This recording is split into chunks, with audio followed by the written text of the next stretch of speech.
Hello and welcome to another episode of Pigskin Talk, and it's beginning to look a lot like Christmas for some teams, and some teams might actually be getting coal in the NFL because their records are just terrible. But let's start off this episode with Casey's favorite team, the Dallas Cowboys. I mean, they completely blew out the Vikings last Sunday, and the Yeah, score 40 was to 40. 3. Yeah, 40-3, and that wasn't even a game. I mean, I I honestly thought I expected the Vikings to win that game, but I mean Dallas just basically showed up in that game and just annihilated them. They even did the skull chant um, Yeah. on their own field. I mean, it looked like It Dallas was was playing on rookie mode on Madden.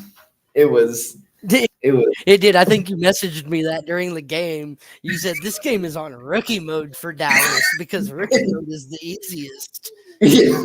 And I kind of sat there for a minute and I went, you know what? It kind of looks like that, but I've always said Dallas is a far more superior team to the Vikings, no matter what the Vikings record may be, because of the fact that the Vikings haven't really played anybody, and it showed. Yeah, it's showed big time. I mean, total yardage, the Cowboys had 458 total yards, and the Vikings had 183. Passing, Cowboys 307, Vikings 110. I mean, there's just no comparison. Yards per play, Dallas six and a half yards, uh, Minnesota 3 yards per play on offense. I mean, there's just no comparison whatsoever. There's the only way to say is just Minnesota got completely dominated. Uh, Yeah, it, well, when you're reading the stats like that, and Minnesota's averaging 3 yards a play, that means on their best drive they were always at 4th and 1. And yeah, when you're in 4th and 1, how many times are you really willing to risk it and go for it compared to punting it? yeah. You can't uh, you can't go for it every time on 4th down, and that's basically what the Vikings were put in the position of is, hey, you're 4th and 1. Are you going to go for it, or are you going to punt us the ball back? If you punt us the ball back, we're going to put 7 points on you, so you're going to go for yeah, it. yeah. Pollard had a day. Ezekiel Elliott had some carries in there too, but basically the Cowboys could have done anything against the Vikings, and the Vikings couldn't stop them. uh,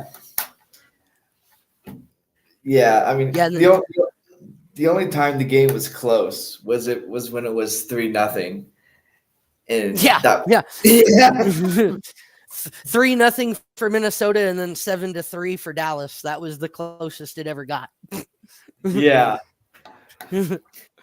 And I but think those were both in the first quarter. So yeah, but despite all that, the Vikings still hold the second spot in the NFC, and this brings me to my thoughts on the playoff picture.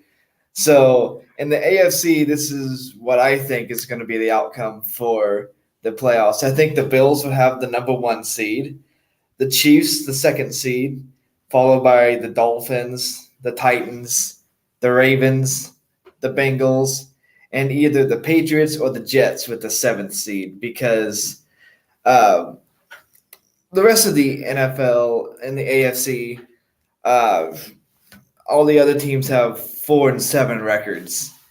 And looking at the Patriots and Jets, the Patriots are 6-5, and the Jets are 7-4. So that's those are the reasons why I either have the Patriots or Jets at the seventh seed. Um, the Bills are. I say Bills are the number one seed in the AFC because they're the more dominant team. They have uh, Stephon Diggs. Josh Allen. They have a good passing attack. I think that's what's going to carry the Bills to the into the playoffs, especially if Odell Beckham joins the Bills, because that's a rumor I've heard, is that Odell Beckham is considering the Bills as an option for them. Um, and Dallas is trying very hard to get Odell Beckham, and Jerry Jones. I saw that he's commented on it, how Odell Beckham is going to be a good factor for the Cowboys and for the rest of the season. I'm just gonna drop a bomb real quick. I don't give no fucks what anybody else says. Odell Beckham's wearing that fucking star on his helmet. Jerry Jones is the only owner of a team actively talking multi-year contract with Odell. Odell ain't gonna care about the money when he hears multi-year. The Bills are gonna offer him 1 year, whatever the rest of this year is, and then that's it. The Giants are probably gonna offer him this year and next year, and then we'll see. The Jets would offer him this year, next year, and we'll see. The Chiefs would offer him this year, next year, and we'll see. Jerry Jones is willing to go by what I'm getting from other Cowboy fans and people who live in the Dallas area that listen to the big flagship station of the Cowboys down there, 105.3, The Star. I think that's what it's called. Those people are telling me that Jerry Jones has went on local air and said, we're willing, if the numbers are right, we're willing to sign him to a 4-year or 5-year deal, or a 4-year deal with a 5th-year option. So, and that's what Odell's looking for. He's looking for a home. He's even said that. I'm not looking for somewhere to just go play for a season. I'm looking for somewhere to call home. Yeah. We all know last season Odell won the Super Bowl with the Rams, which the Rams are not doing so hot this year. Matthew Stafford wasn't even playing this past week against the Chiefs. So a lot of players left the Rams. Von Miller's now on the Bills. Odell Beckham, a free agent. The Rams are not a powerhouse like they have been. So from what I saw, Odell just joined the Rams to win a Super Bowl, and now he's trying to find a team to stick with. I could very well see him wearing the star on his helmet, because Dallas and Jerry Jones has shown that they're very into him wanting to come to play for Dallas. But it's also, how Dallas is going to perform in the playoffs, because last season they got beat out in the wild card round by the 49ers. So yeah, exactly. Yeah. And I think the factor, other than the multi-year contract, I think the other biggest factor Odell's going to end up factoring into it is Texas has no state tax. So why wouldn't you go buy a $1.5 million fucking mansion in the heart of Dallas and become a Cowboy and have no freaking state tax to pay when you go grocery shopping, when you buy a car, when you they don't have a state tax. They are only federally taxed. That's it. So that is the premier place to be if you want to play in a league and save your money. Yeah. Because your money's not going to be taxed as highly. Yeah. With the money he is making and will make, taxes shouldn't be an issue, especially if he's making millions. Well, yeah, but also when you're making millions and you're not a business owner and you don't have all these tax deductions, your taxes are actually 35% of your income. Huh. You're put in the highest tax bracket out there. That 35% tax bracket would mean he would owe $350,000 for every $1 million he had, and that's just on the federal level. and then you take into equate the state taxes as well. Okay, any other state you're going to pay the state taxes. Texas, you're not. So you're only going to owe the 350,000 federal tax dollars that you owe per million that you make, not $450,000 because of the state tax as well. So in the long run, you're looking. You and I may go, well, if I've got $1 million, $100,000 ain't shit. But to these people who try to live a lavish lifestyle, they try to save $100,000 every chance they can, because that's $100,000 they can go spend on a new car. Yeah. Yeah. So, and Odell is all about the flashy. Everything he does has to be flashy. He's all about that money and spending that money. If you're gonna want to make money to spend money, you go live in Texas so you don't have a state tax. And I think at the end of the day, I think his agent's in his ear going, look, dude, this isn't just a smart football move because of who the Dallas Cowboys are, what they'll do for your name and your brand, but also because you're living in a state where you don't have state tax. Yeah. If you go to the Giants, New York state tax is hellacious, dude. Like, come on. Yeah. I'm looking at the comments here, and Mr. Bean says, hello, Collin. So hello to whoever you are, Mr. Bean, or if that's your YouTube channel name or whatever. Anyways, welcome to the show. Thanks for the hello there.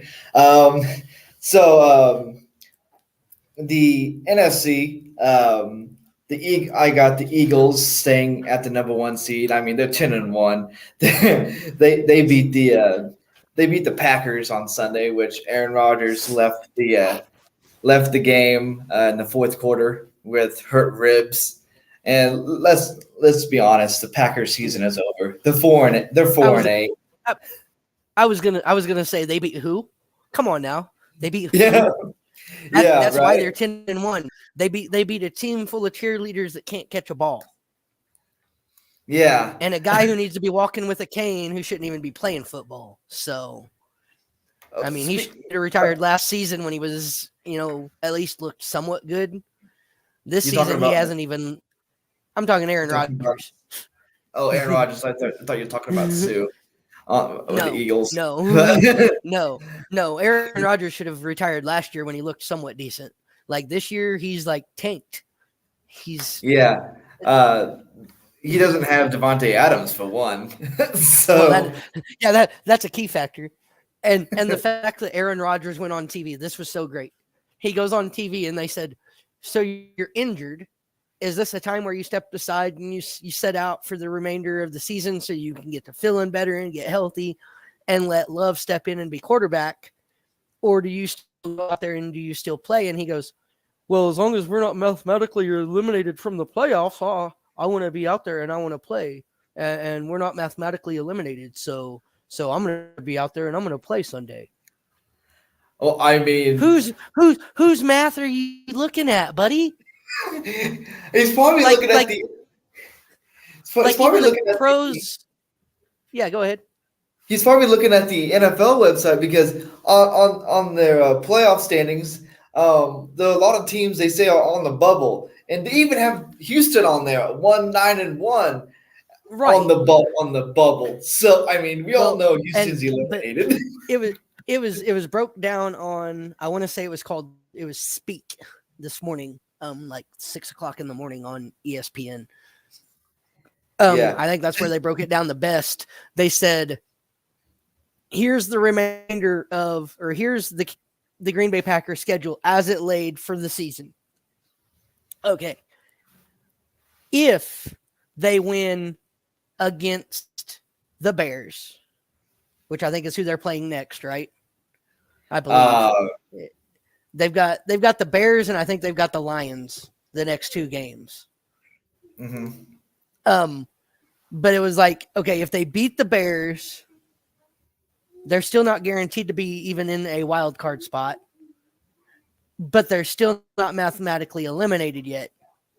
Mm-hmm. And they probably won't be. If they lose to the Bears, they would be mathematically eliminated by like week 12.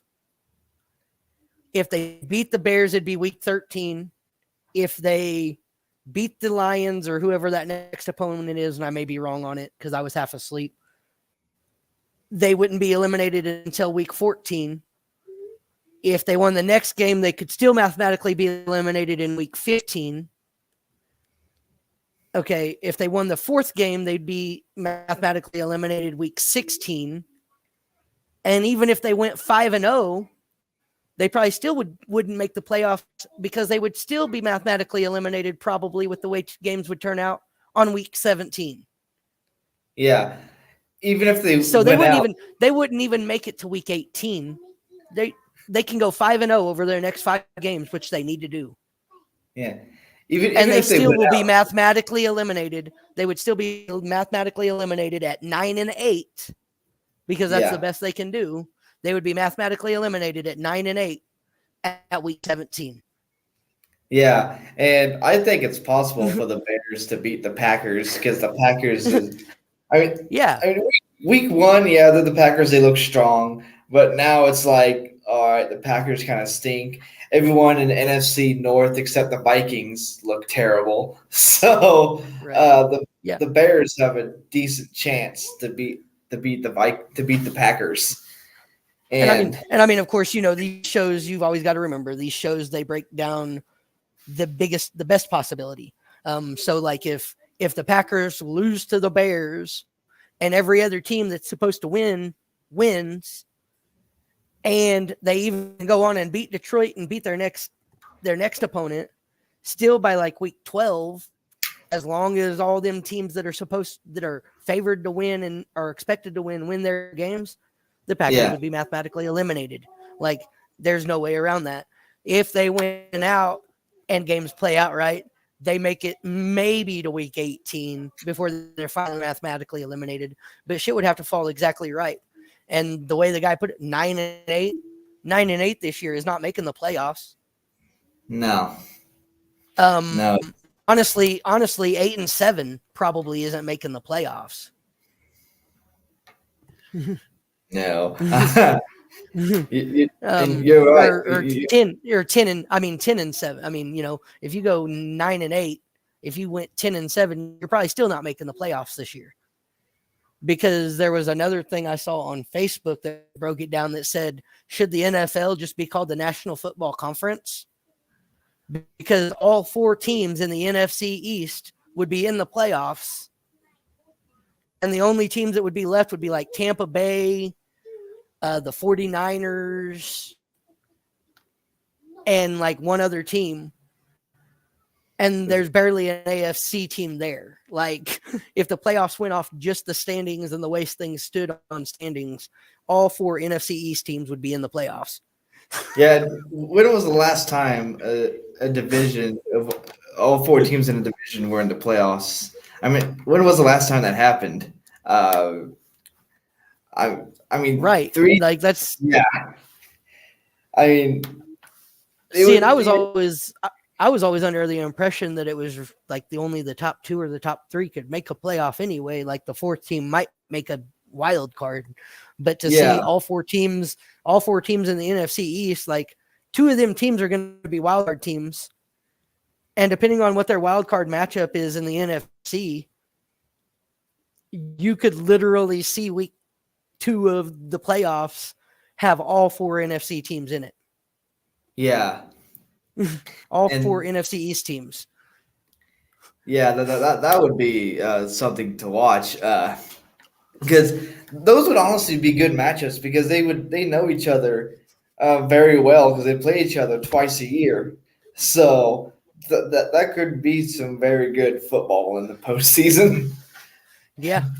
Yeah. I think this postseason is going to be the most exciting postseason, at least for the first week or two, as far as wild card and first week matchups go, that we've seen in probably 5 seasons.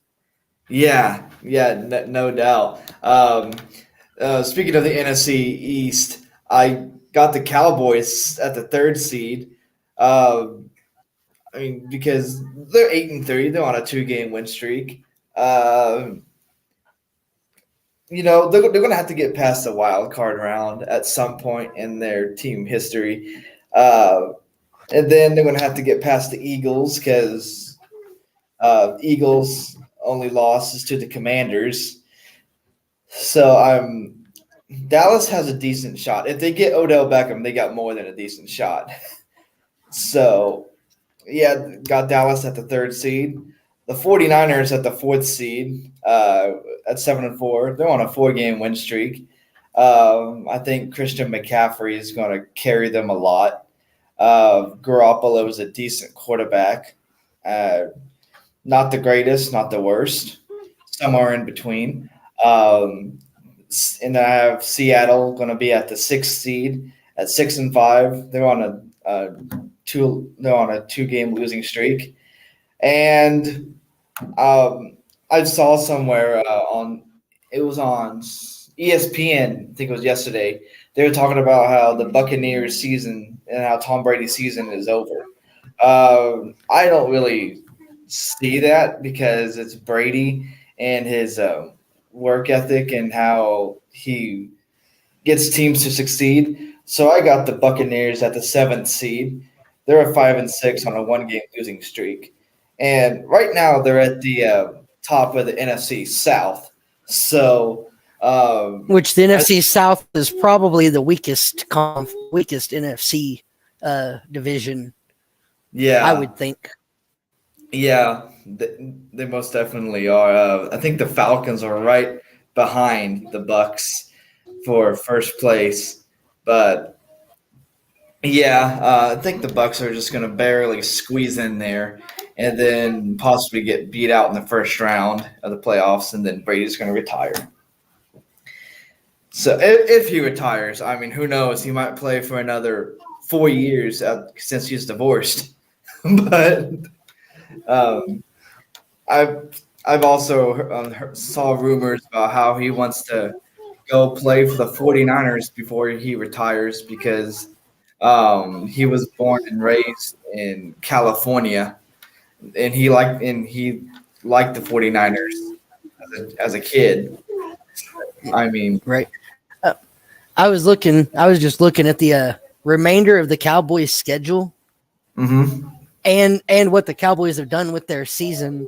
Okay, you realize the Cowboys finish off their season going Colts at home in Dallas, Texans at home in Dallas, then travel to the Jaguars, and then they get the rematch from earlier in the season where the Eagles barely beat them by 9 points of the Eagles on December 24th. That game right there is going to be one to circle. Mm-hmm. Then they have the Titans in Tennessee. And then they have the Commanders in Washington at the Commander Stadium in Washington, D.C. Yeah. Two of those games. The Cowboys have already beaten the Commanders once. Yeah. They've beaten the Giants twice. The only way Dallas does not finish second in its division is to lose the final game against the Commanders. Yeah. Because the Commanders handed the loss. That's the only reason. Now, if the Cowboys beat the Eagles and then the Cowboys beat the Commanders, the Cowboys have second place, maybe first, depending on how the Eagles finish their season. Yeah.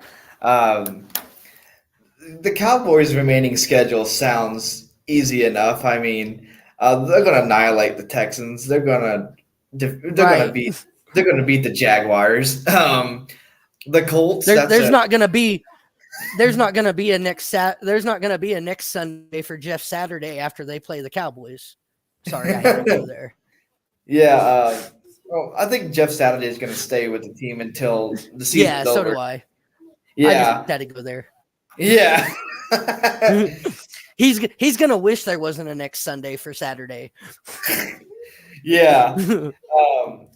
Jeff Saturday is probably watching that film when the Cowboys played against the Vikings, and he's trying so hard to understand how they're going to stop this dominant offense and how that's not going to be them down 40-3 at yeah. And here's the thing. the Colts are going into Dallas, so it's not like Dallas would be doing it to the Colts in the Colts territory. The Colts have to Yeah. come into Dallas and deal with that. Yeah. Yeah. Good luck with that, Yeah. Indianapolis. And So the Jaguars. I mean, and the Jaguar, even though the Jaguars, they get the Jaguars at home, the Jaguars Dallas game is going to be, people are going to think they're watching the Vikings and Cowboys again, just that the Vikings switched jerseys and got into Jaguar uniforms. Like, I yeah. don't see that game going any type of good for the Jaguars at all. No. No. And Even though the Jaguars beat the Ravens last Sunday, which speaking of that game, Justin Tucker kicked a 67-yard field goal to win the game, but he missed it. It was short, but uh, and the Jaguars made a good comeback against the Ravens. But besides the point, the Jaguars aren't gonna fare well against the Cowboys. no, The Cowboys are I mean, starting to be honestly, the Cowboys for their last 6 games, I mean, honestly, the Cowboys, I see them going 5-1. And that's me yeah legitimately saying, okay, the Eagles are going to get us twice in a season. And that doesn't normally happen. yeah yeah. And the The Eagles Eagles to are. get the Cowboys at home, like we lost to the Eagles in Philadelphia by 9. Mhm. They're coming to Dallas. It's hard to see the Cowboys losing to the Eagles in Dallas because that usually, unless that's the first game of the season, that usually doesn't happen. Yeah. Between the two, I mean, so 5-1, maybe 6-0 if they pull it off against the Eagles. Yeah. Most definitely. That's gonna if they pull it off against the Eagles, it might be a last second field goal maybe. But Oh yeah, that's going to be a close game. yeah, very close game. And Um, that is Christmas Eve. That's a Christmas Eve game. Oh my God, December 24th. What a present. yeah. Yeah. Um, Somebody's going to be happy on Christmas and somebody not so much. yeah. The surprising record in the AFC I put down as the Broncos being 3-8, and they're on a 3-game losing streak. I find this as a surprise because they have Russell Wilson, and they ain't doing jack. The Broncos are just terrible this year. I mean, Wilson in the season has gone 198 for 336, 2,369 passing yards, 8 touchdowns, and 5 interceptions. Uh, yeah, and I saw somewhere where Nathaniel Hackett might get fired by the Broncos.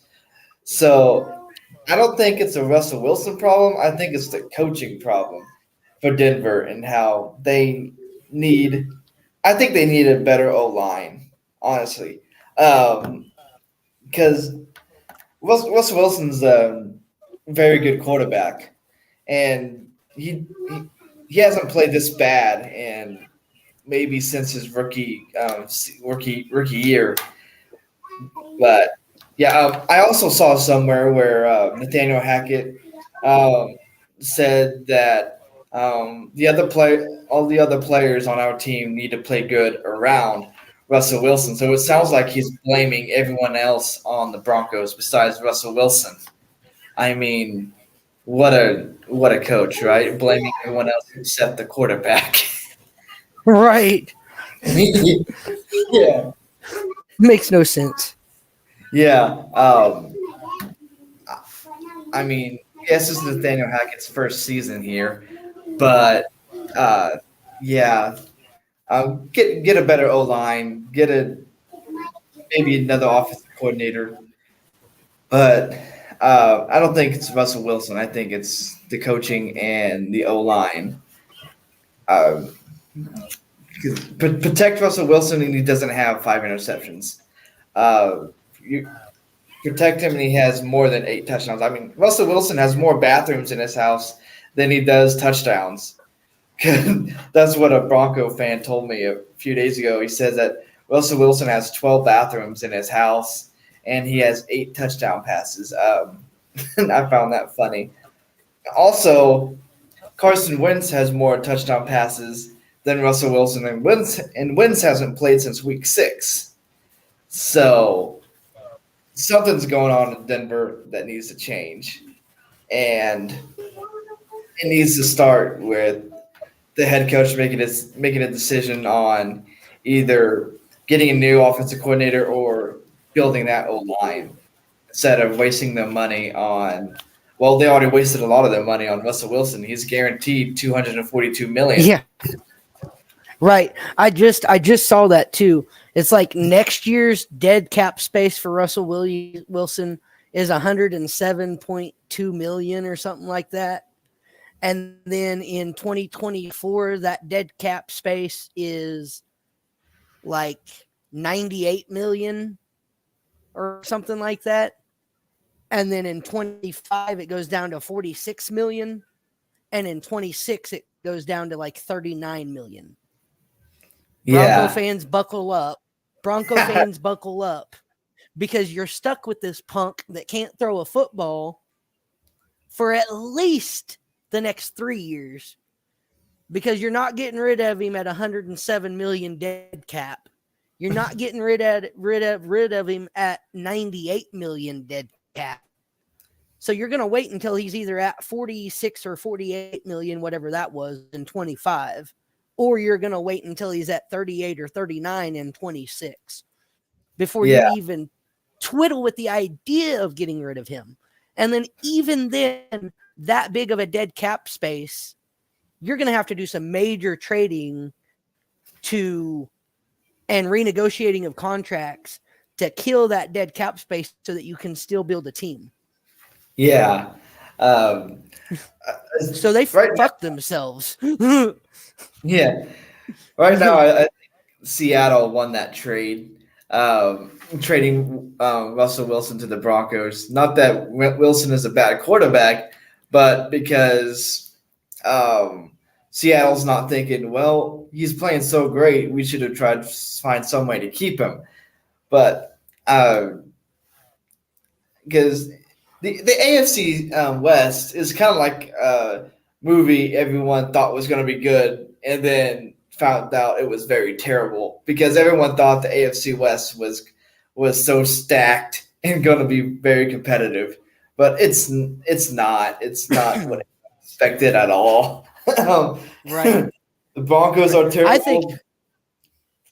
Yeah, I was gonna say. Go I think Pete Carroll honestly is a seer of the future, and he knew that Russell Wilson was falling off of his game, and he wasn't just falling off a little bit, but he was like literally like falling off the cliff. Yeah. And said, "Nah, time to move you while we got a chance to get something good for you." Yeah. Because I think honestly, whatever they got for Russell Wilson, they're the winners in that trade because Russell Wilson ain't performed a shit this year. Yeah. And he was going to ride your bench if he would have stayed with you. Admit it. He was going to ride the bench of Seattle if he stayed in Seattle because Geno Smith was going to come in and tear it up. And Geno Smith is tearing it up. I mean, Seattle is 6-5, and Smith has been a surprise this year. I mean, week 1, I thought the Broncos were going to annihilate the Seahawks. They didn't. So yeah, I mean, as far as I'm concerned, Geno Smith is the quarterback for Seattle. Yeah, for the future. I mean, he is who they need to build that team around. They need to go, okay, we got a dual threat quarterback that can run and throw. Now we need to put some running backs around him, put some receivers around him, build a defense that can get this guy the ball back. Yeah. Seattle's getting ready to come back to domination if they keep Geno Smith around and they don't screw up and trade him off because they think they've got something better possibly on the table. Like Geno Smith is your future. Yeah, exactly. Drew Luck, something like Drew Lock, someone like that. Like, I mean, may he be better? Maybe, but Geno is on such a tear right now. Unless he loses 7 or 8 games in a row, you don't even think about benching that man. Yeah. Broncos season is done. Wilson is Yeah, it's a dumpster fire for Denver right now. Easiest, Basically. the best term you use too, dumpster fire. That's exactly what they're in. It's a dumpster fire in Denver. There you go. There's the name of the movie you said everybody wanted to see that was really, really good, and then they found out it wasn't. The name of Yeah, that movie is Dumpster Fire in Denver. dumpster fire in Denver. There you go. Put that on a poster. So, yeah, and the one team you don't see in the playoff picture this year right now are the Arizona Cardinals. I say that because for the past 2 seasons, the hosting team has won and played in the Super Bowl. Like 2 years ago, it was the Super Bowl was in Tampa Bay. Tampa Bay won it. Last season, it was in LA. The Rams won it. This season, this might looks a little different. The Cardinals are not in the playoff picture. So yeah. Nope. um, what's even more funny is that the Cardinals are on a TV show called Hard Knocks. So yeah. yeah, the Cardinals are going to snap that streak of home teams in their own Super Bowl, and that doesn't look good for them. It wouldn't look good for anyone. So, maybe Kyler Murray needs to stop playing video games and pay attention more attention to his playbook. But that's just me. Um, so let's move on towards college here, and let's do a little recap on the awful 3 quarters of the Bedlam football game. That was. Oh my God. That was. It looked good. Like the first quarter, I turned the fucking game off. Like, I'm not even gonna lie to you. I looked at that scoreboard in the first quarter, and it was like 28-0. I went, doop, doop, doop, doop, doop, doop, doop. Go find something else to watch. And then about 30 minutes later, I went, I wonder how Bedlam's going now. I wonder if we're down 56-0 yet. Doop, doop, doop, doop, doop, doop, doop. Oh no, fuck, Cowboys actually scoring. Interesting. Let's sit down and watch this shit. Yeah. Yeah. Like I did. I turned it off for a good 20 to 30 minutes. I went, fuck that. This is not ruining my night tonight. The Cowboys had a bad showing. The Sooners finally decided to show up, which of course everybody knew. If there's a game the Sooners are going to show up for, it's going to be Bedlam. We all knew that. Yeah. I said it pre Bedlam. Watch out, Cowboys fans, because the Sooners are liable to show up. And they did. Yeah. For one quarter. Yeah, for one quarter. For one lousy first and quarter. then the Cowboys decided to show up the second, third, and fourth and make it kind of a show. Yeah. I think if the Cowboys showed up the first quarter like they did the second, third, and fourth, that could have easily been like a quadruple overtime type of game. Yeah. I don't know what happened to the Sooners for the second, third, and fourth quarter. But, I mean, the first quarter looked like it was going to be a big blowout, like you said. 56-0 domination. I even put on Facebook, I said, the Sooners are dominating the Cowboys. And then as soon as after I posted that, the Sooner never scored again. And I'm like, really? Like, what's going on with you guys? But passing wise, Dylan Gabriel went 20 for 40, 259 yards and 2 touchdowns. Spencer Sanders went 36 for 67, 381 yards and 1 touchdown. Rushing, Gray led the way for the Sooners, 20 carries for 90 yards and 1 touchdown. Spencer Sanders led the way for the Cowboys in rushing, 17 carries for 42 yards. Receiving, Drake Stoops, 6 receptions for 89 yards and 1 touchdown. And Presley for the Cowboys, 9 receptions, 118 yards, and no touchdowns. But it seems like after the first quarter, the Cowboys are all like, okay, here's our adjustments. And then they, decided to show up. Also, Spencer Sanders threw a couple of interceptions that game too. Yeah, he threw a couple right there in the first quarter on like the first two possessions. They were just nasty. Like I thought he was playing for the Sooners, or he thought he was for a minute, because like he didn't even try to throw it to his own guy. He said, Crimson, boom, there you go. And it's like, what are you doing? Yeah, there was one play where there was a safety back there, and he had a receiver downfield.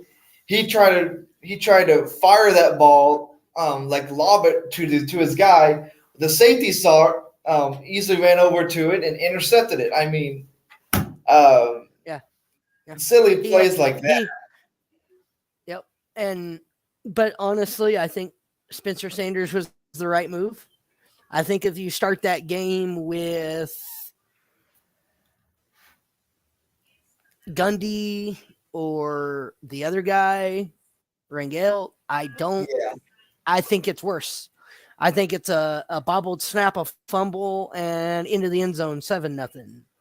Next drive, a bobbled snap, a fumble, picked up and into the end zone, 14-0.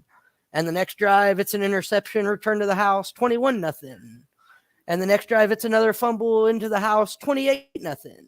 And I think it just the shit rolls downhill from there. And that does become a 56-0 blowout by halftime, with the third stringers for OU playing the game from that point on. So I think going to Spencer Sanders was the way to go. Yeah. One funny thing about the Bedlam game was that I was sitting there with someone, and the score was 28-3, and they looked at me and says, "Hey, look, the score is 28-3, like the Super Bowl 51 game." And I look at him and I said, "If the Sooners lose this game, I'm blaming it on you because you said." That would have been so freaking funny too. And Brent Venables over there when the Cowboys scored and then they scored again and they made it 28-13, and it was still the third quarter. He's got to be sitting there biting his fingernails, going, "Oh fuck! Oh fuck! Oh fuck! Oh fuck! Oh fuck! Yeah. Please no! Please no! Please no! Not a 20. I've already done horrible this year. I don't need a 28-point lead blown for a comeback loss at Bedlam at home. Like that just." I think that ends Brent Venables' career if that happens. And I turned and looked at that guy. I said, "You had to say 28-3." but the Sooners defense held out. That was an ugly win, honestly. As a Sooner fan, the ugliest win I've ever seen. Yes. As a Sooner fan, it was an ugly win. Total yards wise, Oklahoma State had 484. OU had 434. Oklahoma State had 103 rushing yards compared to OU's 175. OU had 6 yards of play on offense. Oklahoma State had 5 yards of play. So that was an ugly game. That wasn't even just an ugly win. That was an ugly game because it's for OU in the first quarter, it looked like your stats were going to be 400 yards passing, 300 yards rushing, to Oklahoma State's 100 and 100 maybe. Yeah. And then Oklahoma comes in and pulls off hellacious throwing yards and running yards. Got over 100 yards rushing. Like, I literally had them tagged at like 50 yards rushing maybe for the game. The way the first quarter went, I went, rushing game's not there. Passing game's not there. Like, we're looking 100 yards total offense at this point. Like, what the hell? Yeah. And then to come back and the stats be as close as they were, that just shows that was an ugly game for both teams. Yeah. Props to Oklahoma State for making a comeback. And at least not getting shut out. Thank you for that. Jesus. Yeah. It's like OU said, all right, we're up big in the first quarter. Well, let's just nonchalantly go throughout the rest of the game. And that's what they did. Yep. And that's what they seemed like they did. Yeah. And I've got to ask you, because you're an OU fan. Yeah. as an OU fan, you're sitting here, you're looking at OU season this season compared to what they did last season. Yeah. How salty is OU feeling right now? Looking at Lincoln Riley and Caleb Williams over at USC in the freaking playoffs. Like, if they win the championship, if they beat Utah by 14 plus, I don't see any way that USC isn't in the playoffs. They're in the playoffs with the XOU coach and XOU quarterback. Yeah, I'll tell you what. Like, they literally offered that man so much money that OU couldn't even come back and counter offer and keep him there. And then a week later, the quarterback goes, well, you know what? Lincoln Riley's my coach, so I'm going to follow him over there. And then before that even, Spencer Rattler says, oh, I'm going to transfer to South Carolina. Spencer Rattler is the quarterback for South Carolina and beat Tennessee.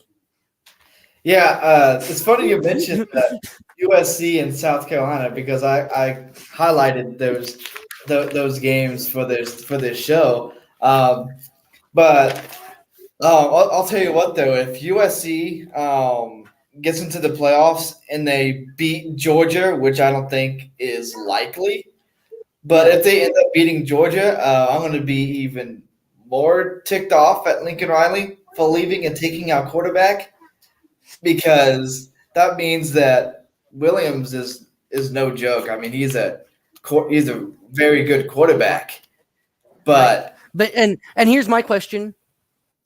I mean, yeah, I think Williams was recruited by Riley, so it kind of made sense for him to go with Riley to USC. But why did Bob Stoops? I'm sorry, you're Bob freaking Stoops. What could that man not say to get you to stay at OU? Let alone what could he have lacked in and not done to make you go, I'm still going over here to USC.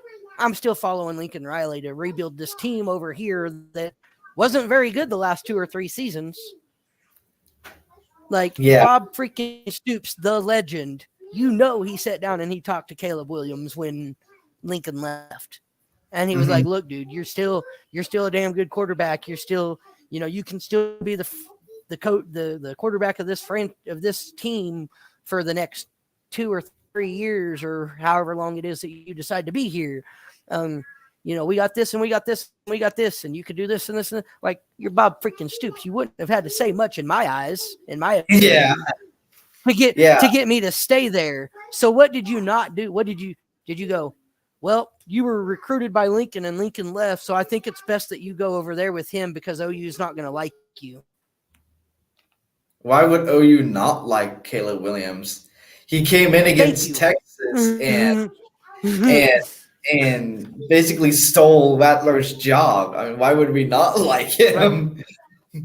Exactly. But that's what I'm saying. Like, it almost seems like Bob Stoops went, well, Lincoln Riley recruited you. He turned his back on OU. So it's probably best that you do the same thing so that the fans don't hold a grudge against you since you were recruited by that guy.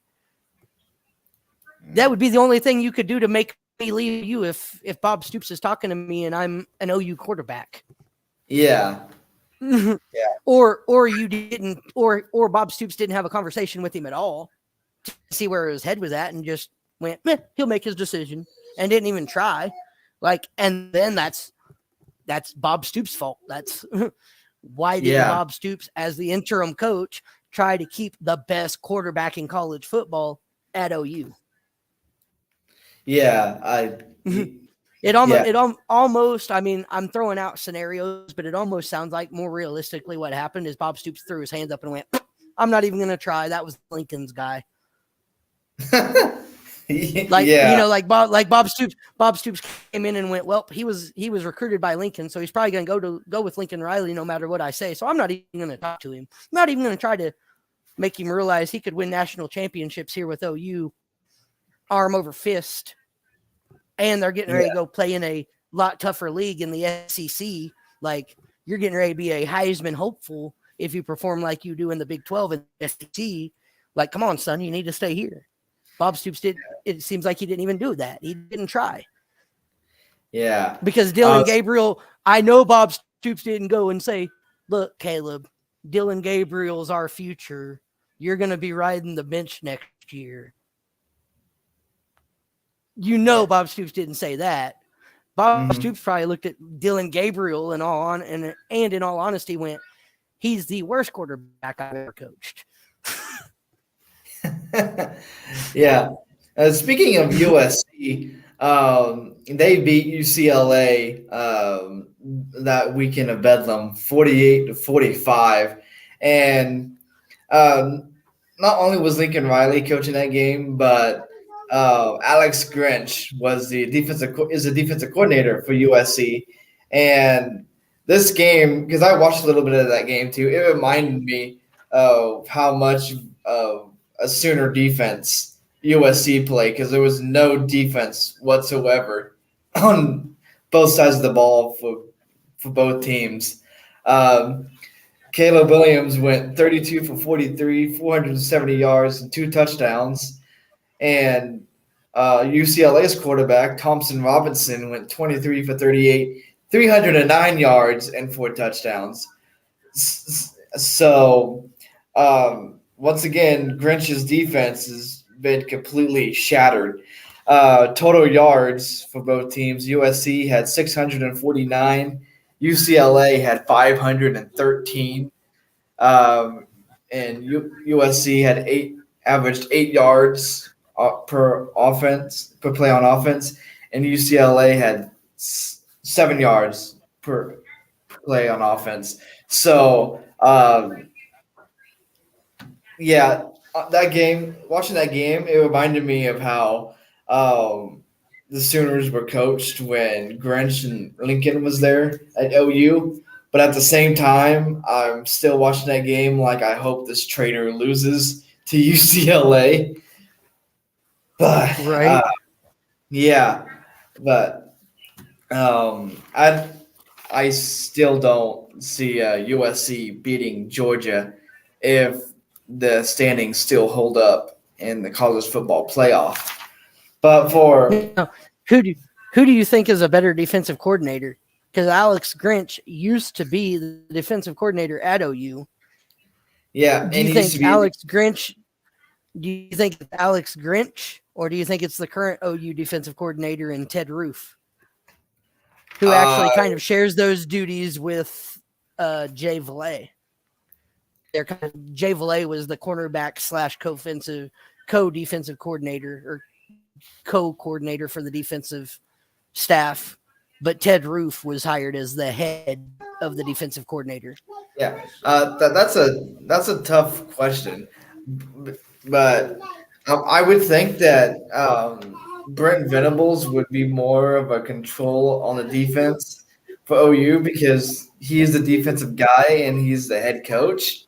But right, yeah, he hired Ted Roof and Jay Vallee to be co-defensive coordinators, and Vallee is not only he gave Vallee 2 jobs. He gave him co-defensive coordinator and put him in charge of the cornerbacks and linebackers. Yeah. I think next season, looking forward, I think Venables needs to go. One of them guys needs to be a defensive coordinator. But Brett Venables needs to be the one finalizing the defensive call. Yeah. I think he needs to have an offensive coordinator calling his offense because Venables is not an offense guy. So he needs an offensive coordinator to call his offense for him so that he can be the head coach / co-defensive coordinator to coordinate that defense in a way that it needs to be coordinated so that they can dominate the SEC like they used to dominate the Big 12. Yeah. Not only do I think he needs to get an offensive coordinator, but trust that offensive coordinator to come up with a good offensive game plan. Because, like Right. you said, Well, and he's got an offensive coordinator. He's got a yeah. damn good offensive coordinator in Jeff Lieb. Hmm. You just got to. Why why don't you hand Jeff Lieb the reins to the offense and say, here you go, you offensive minded fool. This is your offense. Let me take care of the defense so we can win football games. Yeah. That's a good question. Jeff Lieb is an offensive fucking genius. That's why Venables hired him. Let the guy do his job and you guys are winning games. If you go yeah. in with this coaching staff that you have now, set up the way it is now, with Venables just being the head coach and not much else, you're going to go into the SEC and be Florida. Yeah. And I remember, I think it was the season before Riley left, OU did beat Florida in that bowl game after Florida talked trash on them and everything. Yeah. And OU just went in there and just beat their ass, so to speak. But yeah. Speaking of like, yeah. Speaking of OU quarterbacks, South Carolina put a whooping on Tennessee a few weeks ago, 63-28. And Tennessee was in the running to be in the playoff, but after that game, they were basically eliminated. Yeah, they were in the playoff up until that game, pretty much. Yeah, and then that game dropped them out of like the top 10. I was honestly shocked. Yeah, I mean, if that's Alabama, if that's Georgia, if that's Clemson, they're given a bye because they're allowed to have one bad game. Yeah. It's almost like the committee looked at that and went, nope, you're Tennessee. You had to have a perfect season. Goodbye. You lost. Goodbye. Yeah. Get out of here. Like, why can we not hold everybody to the same standard? If you're going to give Alabama it's okay, that was just one bad game. If you're going to give Georgia it's okay, that was one bad game, and Clemson it's okay, that was one bad game, and keep them up there in the top 2, 3, 4 with one loss. Mm-hmm. The way Tennessee's played this year, why do you not do that with Tennessee? Well, I think it's because is Tennessee not allowed to dominate 9 out of 12 games and then have one bad game where mind you, their quarterback got hurt and went out in the first quarter? Yeah. They played 3 quarters of that game with a backup who hadn't seen any playing time. Mm-hmm. What do you expect to happen? I think it's because of the reputation Alabama and Georgia and Clemson put together in seasons past of how well they played. Tennessee hasn't gone 12-0 for like two or three seasons in a row. So It's just the reputation that they put on the playoff committee. Right. But that's the thing. I mean, yeah, it's a reputation thing, but my God, you're gonna give them an okay and a pass for one bad game if they have an off game, and they're still gonna be ranked in the top 4. You know, no matter how deep in the season that one loss comes, or early in the season that one loss comes, if they're one loss teams, they're in the top 4. Yeah, we're looking at a Tennessee team this year that has been beyond amazing. I think has stunned everybody in college football. Nobody expected them to be as dominant as they have been. They've steamrolled teams that nobody thought they would steamroll. Mm-hmm. They roll into South Carolina. South Carolina injures their quarterback in the first quarter, and now you've got this red shirt quarterback coming in who's never seen a snap other than in practice, playing for Tennessee against a South Carolina team, mind you, who is led by Spencer Rattler, who used to play at OU, so we know the man is a damn good quarterback. You can't expect a first year, no snaps in a game quarterback to come out and compete against a team with a quarterback the caliber of Spencer Rattler. You just and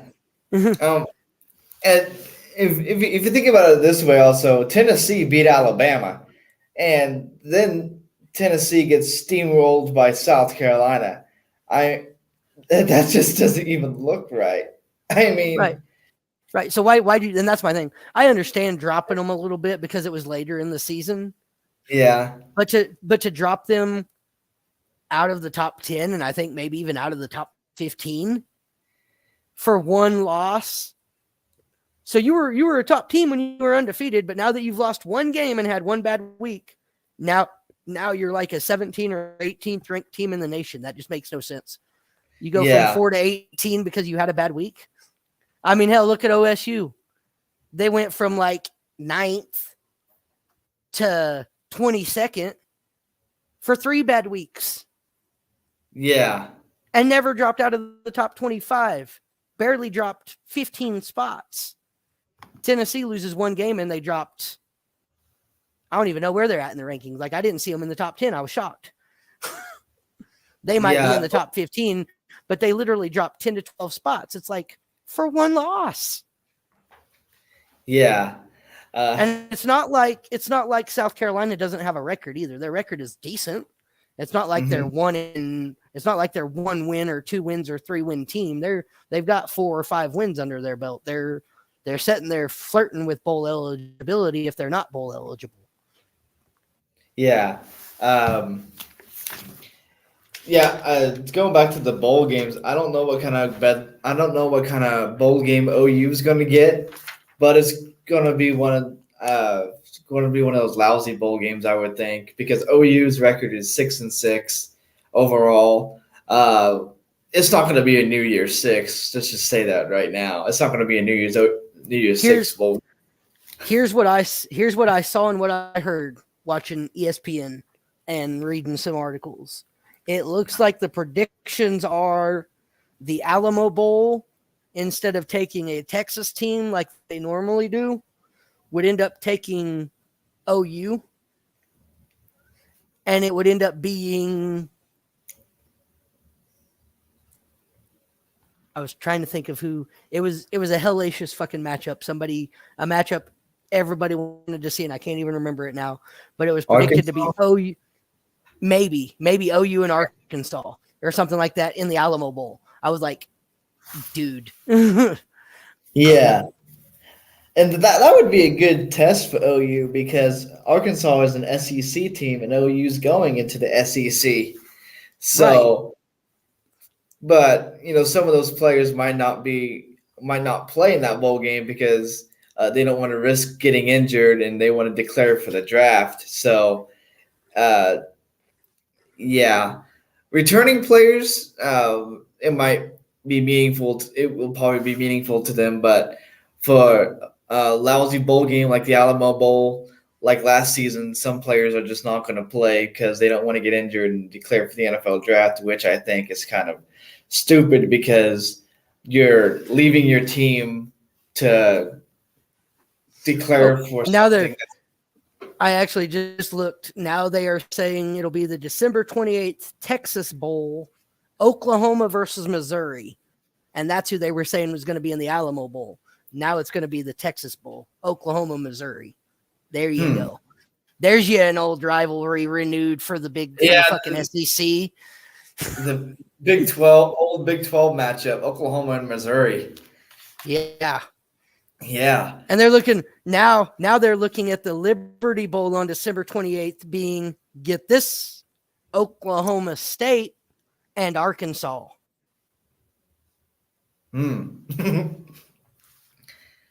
Fun. That both of those games will be games to watch. If that's how they end up actually playing out, those will be the games to watch on the 28th. It'll be the OU Missouri old time matchup. This is getting ready to be a renewed rivalry. Yeah. They're both now in the SEC. Yeah. That there is no way you put OU in the SEC and do not put them in conference with Missouri. If you do, as an SEC commissioner, you do that, you have those two teams and you don't have them in the same conference, you fucked up. You really fucked up. You messed up. because that is your TV ratings. That's your fucking conference revenue. Are you kidding me? OU versus Missouri used to be the money making game for the Big 12. That is going to be your moneymaker out of the Midwest. Yeah. Or the Mid-South, whatever you want to call it, the Mid-South. That's going to be your moneymaker out of the Mid-South for your SEC conference. Because I'm sorry, let's admit it. Arkansas has not been a moneymaker for you in that area, in that region. No. Ole Miss has not been that much of a moneymaker in that region. It's been LSU. That's it in that set, and they're more of an eastern region than a mid-south or Midwest or central region like Arkansas, Oklahoma, Missouri. Those are your three mid-central United States region teams in the SEC. Mm-hmm. Missouri ain't been it. We know Missouri ain't been it. Missouri hasn't done nothing in the SEC. Arkansas has barely done anything in the SEC. Now you're bringing Oklahoma in. You have to have Oklahoma, Missouri, Arkansas. Honestly, if I'm doing this conference-wise to make it make sense, you go Oklahoma, Missouri, Arkansas, LSU, Ole Miss, and then throw another team in there, probably Alabama. If Alabama's in there, then that's gonna be a hoot. Because then your other teams are Florida State, right? Florida. I'd rather have Florida State than Alabama because Alabama is the powerhouse that could very well demolish OU every year. Whereas Florida State could be that team to where we could have a decent matchup with. Yeah, but right now the SEC sets with 14 members: Alabama, Arkansas, Florida, Georgia, Kentucky, Louisiana, Mississippi, Missouri, South Carolina, Tennessee, and Texas. So they're adding Texas into that, and now Oklahoma will be into that. So that'll be 15. There will be 15 teams. So that division there, that's 15 teams. You're literally going to have, unless one of those teams is leaving the SEC, which I don't think any of them are, right? As far as we know, nobody's leaving the SEC. So that's going to be a 15-team conference. So then you have to have one conference or one division in that conference with 8 teams and one with 7. Yeah. And I think you have, honestly, looking at that, you have Oklahoma, Missouri, Texas, Arkansas, Louisiana, Mississippi, and then either Tennessee, Kentucky, Alabama, or Georgia, one of those. And I would probably say of those, it would probably be, what did I say, Texas, Oklahoma, Louisiana, Texas, Oklahoma, Missouri, Arkansas, Louisiana, Mississippi, and then you're probably, honestly, it's probably going to be Kentucky or Georgia. Yeah. And then your other one is going to be South Carolina, Florida. I will say probably Georgia, Alabama,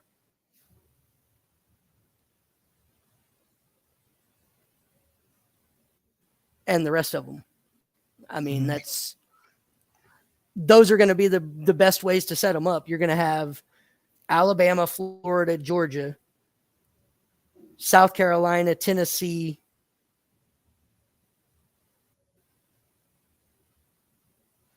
in one division with a team or two. It's going to be interesting to see how they break it up. But I think to make it make the most sense, Kentucky has to be in there with like Oklahoma, Missouri, Arkansas, Louisiana, Mississippi, Mississippi. Well, throw in Vanderbilt in there too, because Vanderbilt's out there, and I think they would fit in that region too. Because isn't I think Vanderbilt's close somewhere near Kentucky, not relatively close, but close enough. So throwing Vanderbilt with Kentucky and Missouri and Arkansas, and that's not a very strong division for OU, but like you said, it'll be interesting to see how they. Okay, they had it wrong. It's going to be a 14-team division. Oh, they left out Texas. They left out Texas A&M on that other one. So you have Alabama, Arkansas, Florida, Georgia, Kentucky, Louisiana, Mississippi, Missouri, South Carolina, Tennessee, Texas A&M. That's 11. Right? And then Oklahoma 1, 2, 3, 4, 5, 6, 7, 8, 9, 10, 11. That's 11 teams. So it's going to be a 13-team division. They left out. Is Vanderbilt in the SEC? Yeah. They are for football? Yeah. See, and they don't have Vanderbilt on here either. So then you have Vanderbilt, there's 12. And then Oklahoma, Texas is going to be 14. So yeah, and is Vanderbilt is that in Georgia or Tennessee? I'm not for sure. Honestly, right now they have them East. Right now they have them East Division and West Divisions. They have them in 2 different divisions, and they have in the East. It looks like they have Missouri, Kentucky, Tennessee. There's 2 teams in Georgia or in Tennessee. So that'll be Tennessee and Vanderbilt probably. Yeah. Vanderbilt's in Tennessee. Yep. So the East Division as it sits right now is Missouri, Kentucky, Vanderbilt, Tennessee, Georgia, South Carolina, and Florida or Florida State, whichever one that is more up toward the northern part of Tallahassee. That's probably Florida State. Yeah. And then their West Division is A&M, LSU, Arkansas, Ole Miss. It says they have 2 schools in Mississippi. Mississippi State and Ole Miss. Yeah, Mississippi State and Ole Miss. Okay.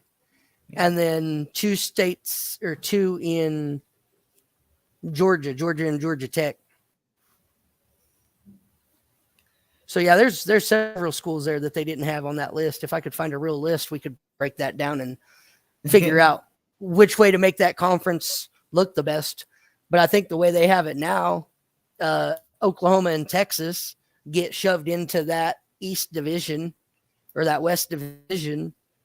And then one of those teams that is currently there in that division, or 2 of those teams get shuffled over. 2 teams from the West, like your 2 Mississippi teams, probably Mississippi and Ole Miss and Mississippi State get shuffled over to the other division. And your West Division is Oklahoma, Texas A&M, Missouri, Arkansas. There's another rivalry right there. Oklahoma and Texas A&M, old Big 12. That's another old Big 12 one. So yeah. and then you have Arkansas and LSU. That would be Texas A&M, Texas, Oklahoma, Missouri, Arkansas, LSU. There's 6. So maybe you keep one of the Mississippi teams in there. You put Ole Miss in one and Mississippi State in the other to split the Mississippi teams up. Because it doesn't make sense to split the Georgia teams or the Tennessee teams up because there's a little more travel there than I thought. Yeah. Mississippi would keep you right there in that region, and whichever team is closer to the Louisiana border is the team that gets shoved in with that West Division, and the other team goes over to that East Division to play Florida State, Georgia, Alabama, Kentucky, and just get the fucking slaughterhouse of the SEC. Yeah. Breaking down SEC division sounds like a very sounds like what a mad person is trying to do with the red cords putting around the bulletin board, trying to figure out what to do with those teams because the SEC is Right? such a big conference now. It is. It is. It's basically, it's almost a super conference at this point. If they had Yeah. two more teams, they'll be considered a super conference. Yeah, and OU's not even in the Southeast; they're in the Midwest. So Right. yeah, I mean, LSU made sense. That's Southeast, kind of. yeah, But Texas A&M is kind of the western part of Texas. So that kind of makes sense. But to add a Texas and an OU really didn't make no sense for them Southeast Conference wise. If you're talking, we're the Southeast Conference, like, no, now you're the South Midwest Conference, the Southeast Midwest Conference. They're the SCMWC. There you go. It's all about the money. That's what they're doing it for. That was a good conversation about the SEC division breakdown and all the madness that's going to come with it. So, looking at the college football playoff rankings, the top 4 teams are Georgia, Michigan, TCU, and USC. And the first 2 teams out are Ohio State and Alabama, which Ohio State, I think, still has a chance to get into the playoff. So TCU plays Kansas State for the Big 12 championship game. And Kansas State, I think, has a good chance to beat TCU because of their quarterback and small but fast running back. So hypothetically speaking, let's say Kansas State does beat TCU and Ohio State gets into that number 3 spot. They would play Michigan, and that's looking like to be another great game rivalry playoff game. I kind of want this to happen, honestly. I want to see Ohio State play Michigan in the playoffs. I mean, just imagine the hype for that game alone. That's ultimate bragging rights right there for Ohio State and Michigan fans. Oh yeah, absolutely. Yeah, it'll be even better if it was a national championship game. So let's say if USC gets beat, okay, well Ohio State will be number 4. If they beat Georgia and Michigan beats TCU, which that's a possibility, because I mean Michigan had a stronger schedule than TCU, I think, because they had to play Ohio State, which they beat. Yeah, which I mean I've said it in and out, week in, week out.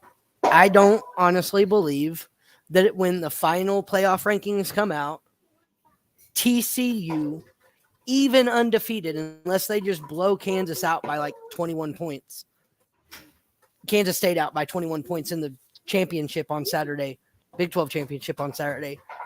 Yeah. I don't think TCU has the resume to be in the playoffs when you've got teams behind them like Clemson, LSU, Alabama. Those teams, even though they are 2-loss teams, some of them, Clemson being a 2-loss team, I think Alabama being a 2-loss team, maybe. I can't remember for sure. But even being 2-loss teams, they have a better resume because they've played a tougher schedule. Yeah. Alabama's a 2-loss team. They're 10-2. So right now they're sitting at number 6, so it's not looking good for Bama to get in the playoffs. Something drastically insane would have to happen for Bama to get in. For Bama to get in, like Georgia plays LSU in the SEC title game, and if LSU beats Georgia, Georgia might fall down to number 3. I mean, a lot of things would have to happen But for wait a minute, isn't who's number 5? Ohio State. Ohio State's number 5. Okay. Yeah. Hmm. I don't know. I think in order for a number 6 Alabama to get in, Ohio State has to lose their championship game. And Ohio State plays Purdue in the Yeah, big. I don't see that happening. Yeah.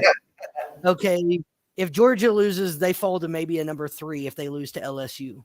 Wait. My mistake. Michigan plays in the Big Ten championship game against Purdue. Ohio State doesn't get the championship game. That's my bad. Okay. So yeah. So then Purdue would have to beat Michigan, basically, in order for Alabama to maybe get in.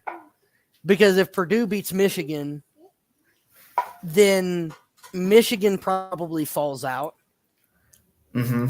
And then you've got to go, is it Alabama? Or is it an Ohio State team that sat on the couch? And you got to put the two resumes together. If Alabama is Alabama in who's in the SEC championship? Georgia and LSU. Georgia and LSU. So Alabama sits on the couch too. Yeah. So you're going to go Ohio State sitting on the couch or Alabama sitting on the couch. Okay, LSU I could very well see beating Georgia. But even if Georgia loses that game, like you said, unless they lose it by 21 points, they're only dropping to number 3 or 4. Yeah. Yeah. Basically, TCU has to lose to Kansas State. TCU would then drop out. Michigan would have to lose to Purdue, and Michigan would drop out. And then you would get Ohio State and Alabama in at the 3 and 4 spot. Yeah. I think the two that are in, USC is in. I think they would move up. And then TCU would probably be number 2. Number 2. But if they lose to Kansas State, they're out. Yeah. Right? Our top 4 right now is Michigan, USC, TCU, and Georgia, right? Yeah, Georgia being number 1, Michigan. Yeah, 2. Georgia being number 1. TCU's at 3, and then USC at 4.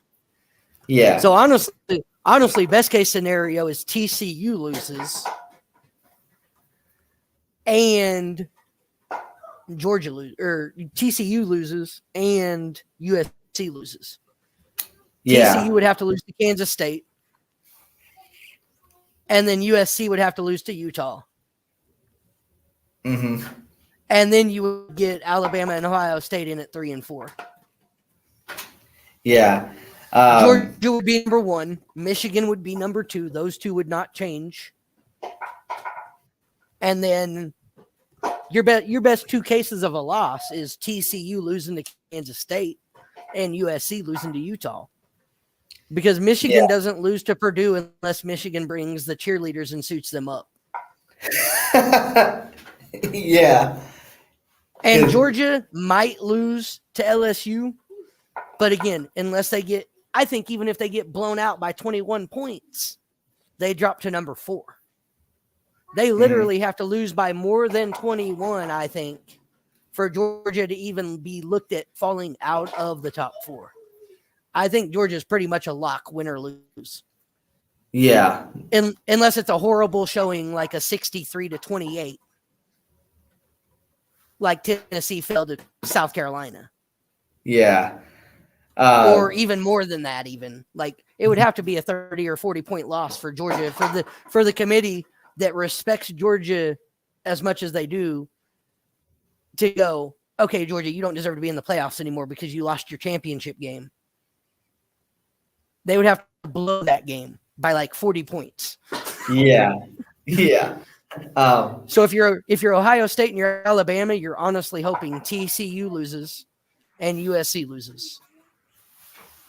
Yeah, I saw on Facebook how people are saying that they're glad there's a Big 12 team in the playoff, and I'm thinking to myself, you're glad. Last couple times the Big 12 team was in the playoff, they got dominated. So, um, yeah, Yeah. TCU's are defeated, but look what the other teams have played. So I don't see TCU moving on to the national championship game. There's Oh yeah, just no. there's If just no TCU, if the playoffs remain the way they are now, you literally have Georgia, USC, and then you have Michigan. TCU, Michigan. Yeah. Let me try to think real quick of a way that TCU beats Michigan. Hold on. It's coming to me. Wait, Michigan doesn't show up. They forfeit. Yeah. That's it. Yeah. I Right. don't care how good you are. You're TCU. You're in the Big 12. The Big 12 has been a cluster mess this year. You go play Michigan in a neutral site, probably closer to Michigan than it is more of a home game for Michigan than it is for freaking TCU. Yeah. And no. Unless they suit up the cheerleaders, there's no way. Considering how Michigan went into the shoe and beat Ohio State, there's no way TCU is going to beat Michigan. Yeah. And then honestly, USC Georgia, I think that's the best game of the playoffs. Ooh, yeah, most definitely. Yeah, Caleb Williams, And then, Heisman favorite, doing well for USC, going up against Stetson Bennett in Georgia. That's that's the one to circle for the semifinal right there. if this is the way the playoffs play out, and right now the way I'm looking at it, I honestly hope this is the way it plays out, because I'm going to go ahead and call it now. If it's Georgia USC game 1, TCU Michigan game 2, and the winners of those games go to the national championship, the winner, and mark my words, mark it on the calendar, record it if you need to, the winner of Georgia versus USC wins the national championship.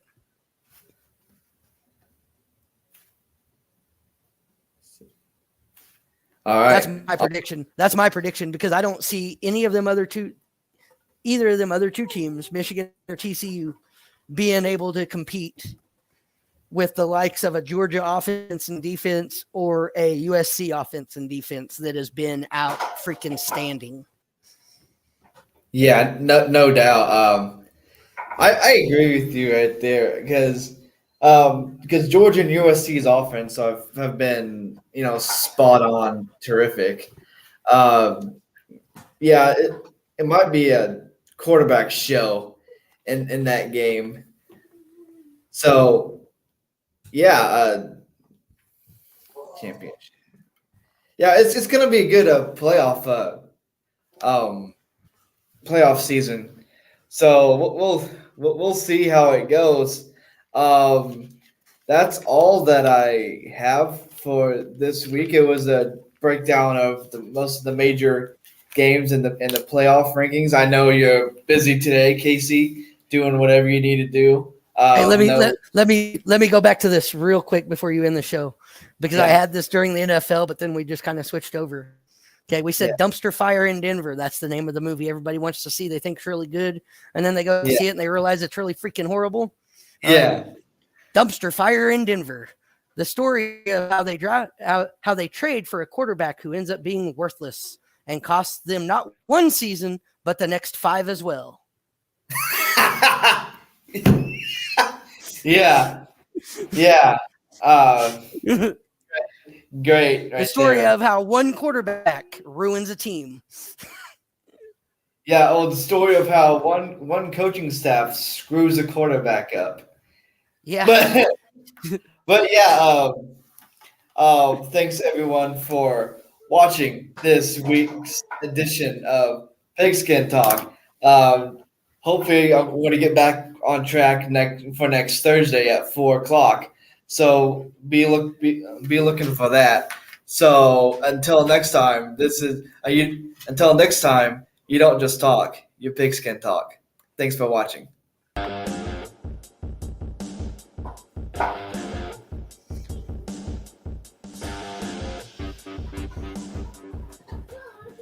Thank you guys for coming in. Hope you enjoyed the show as much as I did. It's always a pleasure talking to you, Collin, Zink, with Pigskin Talk. Until next time, I'm Casey Cox with KHLC Internet Radio Network. Till next time, you don't talk, you pigskin talk. Remember that.